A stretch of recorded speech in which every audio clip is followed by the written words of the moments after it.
생각을 안 했는데 여하간 8대 0으로 이게 인용이 결정이 된 걸 보고 저도 깜짝 놀랐는데요. 그거만큼 사람들한테 화제가 됐던 게 바로 네이버 다음 이런 포털 사이트에서 그 결정 직후에 바로 빛처럼 빠른 속도로 대통령에서 전 대통령으로 프로필 바꾸는 게 화제가 됐잖아요. 예. 그래서 그런 부분들도 정말 많은 분들한테 이슈가 됐었는데 거꾸로 또 만약에 이게 기각됐었다면 뭐 얼마나 또 우리는 또 상처가 컸을까 이런 생각하는데 예. 그죠? 숫자로 한번 이거를 살펴보니까요. 2013년 2월 25일부터 2017년 3월 10일까지 날짜로는 1476일 동안 박근혜가 대통령으로서 자리를 있었더라고요. 예. 그리고 세월호 참사가 일어난 날로부터 정확히 1060일 만에 탄핵이 돼서 대통령 자리에서 쫓겨났는데요. 그런데 청와대에 있었던 기간은 이틀이 더 되더라고요. 쫓겨난 건 1476일 만인데 청와대에 머물렀던 시간은 1478일. 추접스럽게 이틀간 청와대를 점거농성 아닌 점거를 하고 있어갖고 예. 여하간 그가 청와대에 있었던 건 1478일인데요.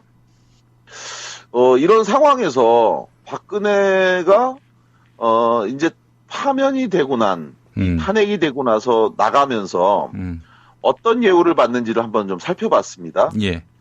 보니까 많이 아시는 것처럼 현직 연봉, 대통령 연봉의 95% 수준인 1240만 원 정도를 정상적으로 임기를 마친 대통령에게 주는데 박근혜는 뭐 탄핵이 됐기 때문에 중도 퇴임하는 경우에는 한 푼도 받지 못한다고 그래요. 예. 그리고 또 하나는 국회의원을 지냈기 때문에 국회의원 연금 수령 대상자가 되는데 뭐 19대 국회 이전에 의원직을 거쳤던 사람인 경우에 그렇죠. 그런데 이 역시 전 현직 대통령은 제외한다는 규정에 의해서 연금도 받지 못하는 걸로 확인이 됩니다. 국회의원 연금도. 이제 그래서 받게 되는 거는 하나가 있던데요. 바로 국민연금 20년 미납 가입자. 그래서 박근혜는 1998년부터 2012년까지 약 14년 동안 국회의원을 지내면서 예. 약 14년간 그 국민연금 보험료를 낸 걸로 확인이 돼서요. 예. 그래서 박근혜가 받는 액수는 다른 대통령 연금이나 국회의원 연금은 없고 국민연금 168만 원. 이게 최고로 많이 주는 액수래요. 국민연금 20년 미만 가입자 중에서 그 168만 원을 받는데 자, 이렇게 얘기하면 어떤 분들은 또 너무 좀 불쌍하다 이런 얘기 하시는 분도 계실 수 있을 것 같아요. 아, 정말 그렇지 않나요? 그런 분들 보면은 가서 정말 도시락 싸들고 찾아가서 눈물로 호소하고 싶습니다. 그러니까요. 왜 이러시냐고. 그래서 예. 일단 이 두 가지 조건을 돌아보고 그리고 불쌍하다는 이야기를 하셨으면 좋겠는데 첫 번째, 뭐 다른 거는 아직 검찰 수사가 이루어지지 않아서 박근혜가 얼마나 재산을 더 많이 소유하고 있는지는 아직 알 수 없지만 일단 지난 2014년에 신고된 박근혜의 재산 보유 현황 이 중에서 가장 굵직한 거 하나만 보면요. 이번에 집으로 돌아가면서 논란을 빚었던 그 삼성동 집 기준 시가가 25억 3천만 원으로 신고가 돼 있습니다. 그러니까 일단 본인이 재산이 25억 3천만 원 안 갖고 계신 분들은 박근혜한테 불쌍하다는 얘기 하시면 안 되고요. 그리고 두 번째는 통장 잔고입니다. 통장 잔고인데 생각보다 굉장히 많더라고요. 예. 박근혜가 2014년에 신고한 은행 예금만 9억 8,924만 원입니다. 이야. 그러니까 통장에 9억 8천, 그러니까 약 10억 정도 되는데 이 정도 돈 없는 분이 박근혜 불쌍하다고 걱정하면 그건 오지랖이 넓어도 태평양 수준처럼 넓은 거다. 네, 본인 걱정을 하셔야 된다. 지금 그 태극기 들고 나와서 하시는 분들 도대체 뭐가 불쌍하다고 하는 건지, 과거 2012년도 대선 때 박근혜 불쌍하다고 찍어줬다는 분들도 사실 이 내용으로 돌아보세요. 누가 더 불쌍한 건지. 네. 진짜 이런 얘기를 하지 않을 수 없는데요. 자, 이런 상황 하에서 박근혜가 탄핵을 이렇게 받도록 하는데 숨겨진 공로자들이 있습니다. 숨겨진 이 공로자들에 대해서 오늘 좀 이야기를 좀 해보고 싶은데 우리가 이제 촛불을 들면서 열심히 박근혜가 탄핵이 인용될 수 있도록 싸웠다면 이 세 사람들은 드러내지지 않으면서 박근혜 측근을 있는 듯 하면서 박근혜를 사실상 죽음의 길로 가게 했는데 첫 번째 바로 탄핵 심판 대리인단이라고 저는 보고 있어요. 예. 자, 박근혜는 끝까지 자신의 처지를 정확히 모르고 있었잖아요. 탄핵이 인용되는 것이 일반적 정서였는데도 불구하고 박근혜는 탄핵이 기각될 거라고 믿었고 심지어는 인용 결정이 방송을 통해 나왔는데 그것도 자기가 직접 보고 있었으면서도 그 결정에 파면된다는 이야기를 보고도 다시 한번 청와대 비서진에게 전화해서 그 결과를 물어보기까지 했다고 하는데 바로 이렇게 정확한 사태 파악을 못하도록 한 것은 이동흡이라든지 바로 이 사람들 제대로 된 보고를 하지 않아 갖고 그래서 이제 지금 확인된 내용에 의하면 언론 보도에 의하면 바로 지난 8일 그 10일 날 이제 이 인용 결정이 나왔는데 8일 날까지도 박근혜에게 뭐라고 대리인단 변호사들이 얘기했냐면 탄핵 기각이 확실시된다 이렇게 보고했다는 거예요. 그러면서 구체적으로는 헌법재판관 4명 또는 많아야 5명 정도만이 인용 의견을 낼 뿐이니 반드시 기각된다 이렇게 안심해도 된다라고 하는 보고를 했다는 거죠. 그래서 이 박근혜는 이동욱 등 이런 헌법재판관 출신이니까 이 사람들이 말을 신뢰해서 믿어갖고 그래서 끝까지 판단을 잘못했다. 그래서 텔레비전을 보고 자신이 파면된 줄 안 거죠. 사전에 대비할 겨를이 없었고. 그걸 보고도 다시 전화를 했다는 거예요. 지금 뭐라고 한 거냐고 내가 파면된 거냐고 물어봤다는 거예요. 그러니까 기가 막힌 일인 거고. 두 번째 아청군. 정말 이것도 어떻게 보면 인간적으로는 불쌍하다는 얘기밖에 할 수 없는데 청와대 참모들이 또 박근혜를 속였다라고밖에 볼 수 없는데 너무 그 얘기한 게 이 청와대 참모들이 이 탄핵 기각이 맞습니다라고 하면서 보고를 또 했다는 건데 그 기준이 뭐였냐면 SNS 즉 사람들이 검색을 하면서 단어를 언급한 횟수를 분석해서 갖고 왔는데 탄핵 인용보다 탄핵 기각이라는 단어를 더 많이 검색했다.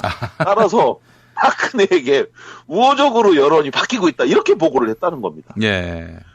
근데 사실은 사람들이 탄핵 기각이 될까봐 이 검색했던 것 정도 수준을 이런 식으로 황당하게 했고 세 번째 아청꾼 이 사람들이 더 저는 기가 막힌 건데 바로 탄기국 집단이 박근혜를 또 바보로 만들었다. 이 사람들이 이제 했던 얘기 중에 태극기 집회 참석 인원을 촛불 집회를 넘어섰다고 하면서 매주 말도 안 되는 자체 추정 인원을 발표했잖아요. 그래서 기본이 300만, 뭐 700만, 심지어는 지난 3.1절 때는 1000만 명이 태극기 집회에 참석했다. 이렇게 했는데 이런 말도 안 되는 소리에 박근혜가 진짜인 줄 알았다라는 거죠. 뭐 촛불이 2배 이상 모였다 이런 지랄도 했었고.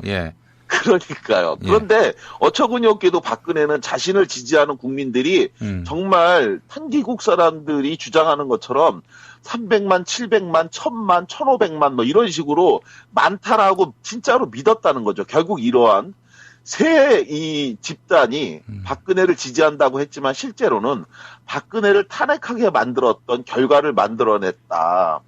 그래서 마지막 순간까지도 바로 이런 바보 같은 웃음을 지으면서 국민적 분노를 끌어내도록 박근혜가 떠나게 만들었던 바로 이 사람들이 역으로 따지면 박근혜를 탄핵하는 데 있어서 숨겨진 공로자가 아닌가 저는 이렇게 생각을 하고요. 그리고 또 한 가지 마지막으로 말씀드리고 싶은 건 뭐냐면 이렇게 박근혜가 탄핵이 됐는데 그런데 끝까지 박근혜가 탄핵 사유가 없다면서 국민을 기만했던 정치인들이 있습니다. 그러면서 이런 그 국민을 분열시키고 범죄자이자 대한민국 헌법을 유린한 박근혜를 옹호한 사람들, 이 사람들이 결국 자기네 말과 달리 탄핵이 인용됐다면 그에 대한 책임을 져야 되지 않냐. 대표적으로 이인재, 김문수, 김진태, 조원진, 윤상현 등 이 태극기 집회에 가갖고 국민들에게 사실과 다른 주장을 하면서 기각을 떠들었던 이 정치인들 누구도 책임지지 않는 것. 이거는 정말 반드시 책임을 물어야 되고요. 그리고 또 한 가지 정말 기가 막힌 건 이 국회의원 자격을 가지고 탄핵된 박근혜를 위해서 그의 보좌 역할을 하겠다고 자임한 사람들 말입니다. 예, 예. 보도에 의하면 이제 서청원, 최경환이 그 총괄 업무를 맡고 윤상현, 조원진, 이우연이라는 국회의원이 정무보좌를, 그리고 김진태, 춘천 김진태가 법률 보좌를 맡고요. 진주 출신의 박대출 등이 수행 업무, 그리고 바로 이제 엊그저께 참 기가 막힌 일이에요. 결정 불복 사실상 메시지를 발표했던 민경욱, 이 사람이 대변인 역을 맡기로 했다고 하는데, 저는요, 박근혜가 탄핵된 가장 중요한 이유는 뭐였냐면 바로 국민이 준 신임을 배신했다. 이것이 이제 헌재 결정 내용 중에 중요한 내용인데, 그런데 국민이 준 신임으로 국회의원을 하는 자들이 개인적 의리가 더 중요하다고 여겨서 박근혜를 보호한다면 일단 국회의원 직부터 내려놓고 하는 것이 올바른 거다. 그 이유는요, 국민 세금을 받아서 이 사람들이 지금 움직이고 있는 거거든요. 그런 사람들이 국민에게 탄핵당한 박근혜를 위해서 국민 세금으로 받은 급여를 가지고 또 차량에 지원되는 그 기름으로 거기까지 가서, 삼성동까지 가서 이렇게 하는 행위, 이거는 절대 용납받을 수 없는 거다. 따라서 박근혜의 탄핵으로 끝나는 게 아니고요. 이제 앞으로 제대로 된 처벌을 받아야 하는데, 예. 이러한 그 국민적 심판을 방해하는 행위 역시 탄핵받아야 되는 거다. 그래서 이러한 불의한 일에 옹호하는 정치 세력, 이 사람들에 대한 경고를 하고자 오늘 이야기를 준비했습니다. 예. 저는 박근혜 씨가 자기를 지지하는 국민 외의 국민은 전혀 인정하지 않는다. 그 존재 자체를 인정하지 않기 때문에, 그래서 네.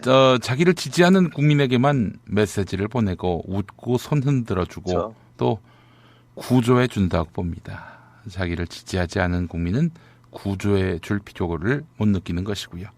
5천만 명을 모든 국민으로 여기지 않는 사람이기 때문에 탄핵된 거 아니겠습니까? 그렇죠. 예. 그런 사람을 보호한다고 국민 세금을 받아 신임으로 얻은 국회의원직을 전용하는 건 이건 정말 비판받아야 됩니다. 예, 알겠습니다. 우리 고상만 반장님. 네. 다음 세상은 모든 사람을 사람으로 여기는 그런 세상에 우리가 함께 살았으면 좋겠다는